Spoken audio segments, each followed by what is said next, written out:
ಎಲ್ರಿಗೂ ನಮಸ್ಕಾರ. ಇವತ್ತು ಬಾಳೆದಿಂಡಿನ ಪಲ್ಯ ಹೇಗೆ ಮಾಡೋದು ಅಂತ ತೋರಿಸ್ತಾ ಇದ್ದೀನಿ. ಇಲ್ಲಿ ನಾನು 1 ಕಪ್ ಹುರುಳಿಕಾಳು ಹಾಗೆ 1 ಕಪ್ ಆಗುವಷ್ಟು ಬಾಳೆದಿಂಡನ್ನ ಈ ರೀತಿ ಕಟ್ ಮಾಡಿ ತೊಳೆದಿಟ್ಕೊಂಡಿದ್ದೀನಿ.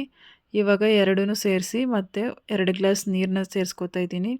ಹಾಗೆ ಸ್ವಲ್ಪ ರುಚಿಗೆ ತಕ್ಕಷ್ಟು ಉಪ್ಪನ್ನ ಸೇರಿಸ್ಕೊಂಡು 3 ವಿಷಿಲ್ ಬರ್ಸ್ಕೋಬೇಕು. ಇದು ಕಿಡ್ನಿ ಸ್ಟೋನ್ಗಂತೂ ತುಂಬ ಒಳ್ಳೆಯ ರೆಮಿಡಿ.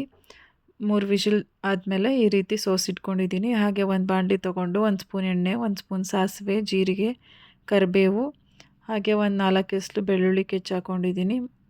ಮತ್ತು ಹಸಿಮೆಣ್ಸಿನ್ಕಾಯಿ, ಹಾಗೆ ಒಂದು ಹಚ್ಚಿಟ್ಟಿರೋಂಥ ಈರುಳ್ಳಿನ ಸೇರಿಸ್ಕೊಂಡು ಚೆನ್ನಾಗಿ ಫ್ರೈ ಮಾಡ್ಕೊತಾ ಇದ್ದೀನಿ. ಇದು ನಿಜವಾಗ್ಲೂ ತುಂಬ ಅಂದರೆ ತುಂಬ ಒಳ್ಳೆಯದು ಹೆಲ್ತಿಗೆ. ಅಟ್ಲೀಸ್ಟ್ ಒಂದು ವಾರಕ್ಕೆ ಒಂದು ಸಲ ಅಥವಾ 15 ದಿನಕ್ಕೆ ಒಂದು ಸಲನಾದರೂ ಮಾಡ್ಕೊಂಡು ತಿನ್ನಿ. ಕಿಡ್ನಿ ಸ್ಟೋನ್ಗೆ ಆದಷ್ಟು ಬೇಗನೆ ಕ್ಲಿಯರ್ ಆಗುವಂಥ ರೆಮಿಡಿ ಇದು.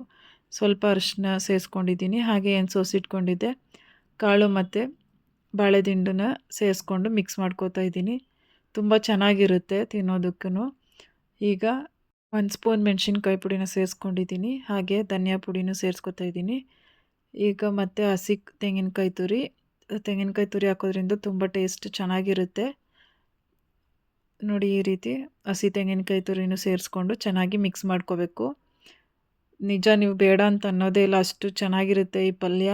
ನೀವು ಒಂದು ಸಲ ಮನೆಯಲ್ಲಿ ಮಾಡ್ಕೊಂಡು ತಿನ್ನಿ, ಹೇಗೆ ಬಂತು ಅಂತ ಕಮೆಂಟಲ್ಲಿ ತಿಳಿಸಿ. ಈ ರೀತಿ ನೀವು ಬಾಳೆದಿಂಡು ಪಲ್ಯ ಅಥವಾ ಜ್ಯೂಸು ಮಾಡಿಕೊಂಡು ತಿನ್ನೋದ್ರಿಂದ ಅಥವಾ ಕುಡಿಯೋದ್ರಿಂದ ನಿಮಗೆ ಕಿಡ್ನಿ ಸ್ಟೋನ್ ಏನಾದರೂ ಇದ್ದರೆ ಆದಷ್ಟು ಬೇಗ ಕ್ಲಿಯರ್ ಆಗುತ್ತೆ. ಮತ್ತೊಂದು ರೆಸಿಪಿ ಜೊತೆ ನೆಕ್ಸ್ಟ್ ವಿಡಿಯೋದಲ್ಲಿ ಸಿಗ್ತೀನಿ. Thank you so much. ಇದೇ ರೀತಿ ಸಪೋರ್ಟ್ ಮಾಡ್ತೀರಿ.